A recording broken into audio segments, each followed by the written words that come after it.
Zaraz na dole wam pokażę, o co kaman z tymi tramwajami wodnymi. Ale właśnie stąd... Nie? Maciek ma farta. Specjalnie na trzecią, żeby zaczęło bić. Dlatego jest to taka dziwna godzina. Słońce chciał mieć w takim niepołudniowym skrócie i właśnie dlatego jest tak późno dosyć o trzeciej, ale mi to jak najbardziej nie przeszkadza. Turyści właśnie idą na obiad, tubylcy jadą do domu, więc liczę na to, że będzie ludzi. Ale dobra, tramwaj wodny. Piłkę Verde. Dobra, teraz pokażę wam, bo to słabe miejsce, po czym mam wam tego nie pokazywać, nie? Aha, zapomniałem. Za mną San Pauli. O. Mniej więcej za mną San Pauli. Zaraz was odwrócę. Ja odwrócę kamerę, pokażę wam. Właśnie ta ulica tutaj i te domy po lewej, może ja tam podejdę, jak się trochę rozluźni. Okej, dobra. Wcześniej na Hawengie Bus tak o tym mówiłem, ale nie było szansy tutaj się nagrać, bo no po prostu genialni z lewo prawo. Słuchajcie, to jest właśnie ulica St. Pauli. To jest właśnie ta słynna ulica, której by tu miało się mówić, że to jest takie centrum rozrywki dla marynarzy, ale ta ulica jest już przytrawiona, przemieniona z tego względu, że to są duże biura armatorów morskich, holowników. Tutaj jest bardzo turystyka mega położona, no i oczywiście z wiadomych względów. To St. Pauli przesunęli tam, w tamtą stronę. O jedną ulicę równoległą, do góry tam trochę. Tam właśnie jest to St. Pauli. Ulica się nazywa Reeperbahn, stacja się nazywa też Reeperbahn, a St. Pauli obecnie jest obiektem megaturystyczną ulicą z mnóstwem tych właśnie tych budynków z armatorów morskich, z nabrzeżem, no i no, z tym wszystkim, co sobą tutaj daje Landesbrücken. No. Powiedzmy, czy ja bym wam polecił, tak, ja bym polecił wam na przykład zwiedzanie Hamburga od Landesbrücken. Z tego względu, że stąd sobie chodząc w jakimkolwiek innym kierunku, cokolwiek innego zwiedzając, zawsze traficie, tu jest centrum Hamburga, słuchajcie. Tu traficie właśnie na te wszystkie, zresztą to się nazywa St. Pauli Landesbrücken, ale napis jest strasznie zamazany, tego nie widać, ale tak jest St. Pauli Landesbrücken, czyli inaczej po prostu nabrzeże mostowe St. Pauli. Tutaj jest oczywiście ten zielony żaglowiec, poproszę kamerą, o dziękuję. Mam nadzieję, że dzisiaj się już nie będzie kolorami wybuchem, ponieważ kolory trochę zmienię, ale tak to wygląda, jest super tutaj, słuchajcie, naprawdę. Jeden z najdroższych hoteli w Hamburgu, słynna wieżyczka. O właśnie, oto ona, wieża wskazująca poziom wody w Elbie i wybijająca godziny. Miałem wam powiedzieć, dlaczego taka wieża wybija godziny co 15 minut, albo jak wolicie lepiej co kwadrat. Już wam mówię. Tak, już wam tłumaczę, zrobię się na tle ładnego portu. Słuchajcie, dlaczego tak dziwnie... Aha, nie ma śledzenia, mam śledzenie. Śledzenie tak. Dlaczego tak dziwnie wybijają tak zwane, bo to na statku się nazywają szklanki co kwadrans? Dlatego, że to jest pełna godzina, 15 po, w pół do, za 15 i znów pełna godzina. Zresztą jak zobaczycie zegary morskie albo zegary, które są... Albo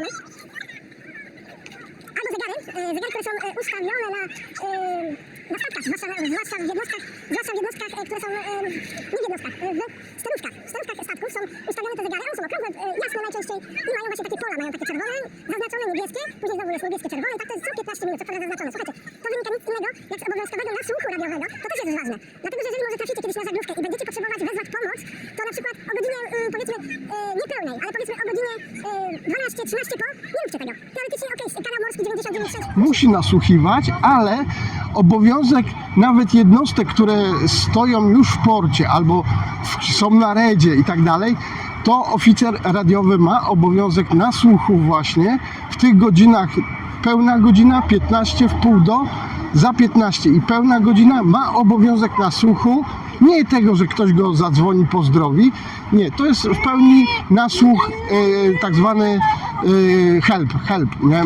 Mayday, tak, że coś się dzieje i wiadomo, że o tych porach, jeżeli nawet straże odpowiedzialne za to, które są zobowiązane do nasłuchu, jakoś was przeoczą, to jest duża szansa na to, że jakaś jednostka w porcie stojąca, jakaś wspomagająca, właśnie pełniąca nasłuch radiowy na czymś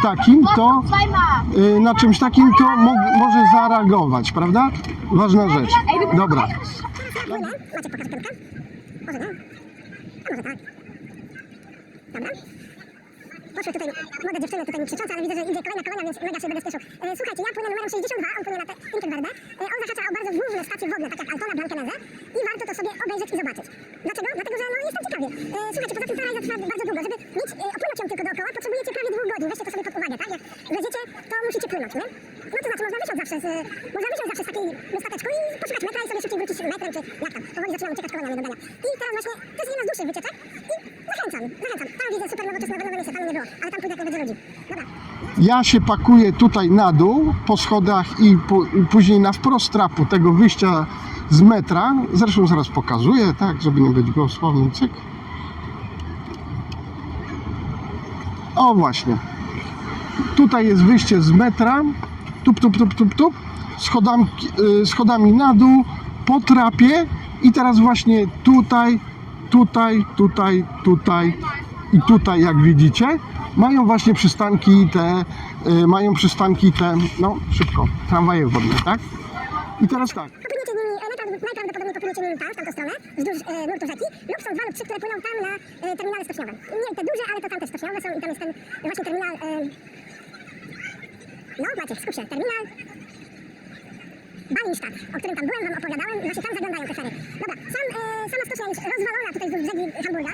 Tutaj są suche doki, to jest jeden z największych, tutaj jest jeden z największych suchych doków. Tutaj się mieści Queen Mary 2.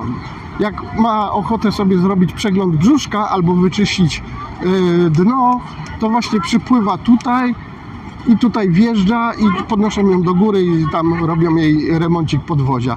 Tam jest drugi suchy dok. O właśnie. Od czego ma zoom? Użyj zoom.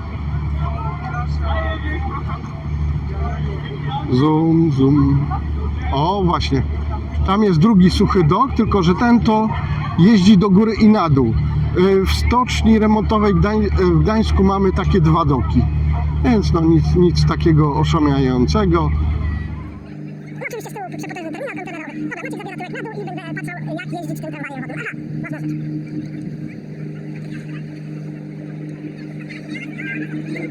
rzecz. Słuchajcie. Ważna rzecz. Teraz tak, można oczywiście wykupić bilet pojedynczy na taką wyprawę rzeczno-morską, jakby to określić, takim tramwajem, ale jeżeli przyjechaliście do Hamburga i posiadacie którychkolwiek biletów karnetowych na pobyt, na przykład Familia 7 dni, czy jakikolwiek inny, oczywiście ten bilet jest ważny na ten transport, ponieważ jest to transport miejski jak najbardziej. To nie jest jakiś mega coś, tylko po prostu to jest transport miejski, więc tutaj nie należy się w żaden sposób denerwować, że bilet, że nie będzie obowiązywać. Jak najbardziej na tym bilecie płyniecie. Kolejna rzecz, jeżeli jesteście takimi półturystami w Hamburgu, to jeżeli kupiliście sobie kartę dzienną, tak zwaną Tageskartę, też na tym jeździcie, więc bez stresu. Jeden cel też obowiązuje, bo jeżeli sobie założycie, że dojechaliście tutaj do Landusbrücken i dalej chcecie po prostu dostać się do Finkenwerder, to oczywiście bilet Einzel też obowiązuje, tak? Tylko pamiętajcie, że to jest w jedną stronę, nie? Tak jest kartą, możecie od godziny 9 hulać po Hamburgu, jak wam się podoba, w 2 strefach, A i B, ale ta strefa B naprawdę jest daleko. Zabieramy tyłek na ten tramwaj, już mówiłem, tam na dół, one jeżdżą co jakiś czas.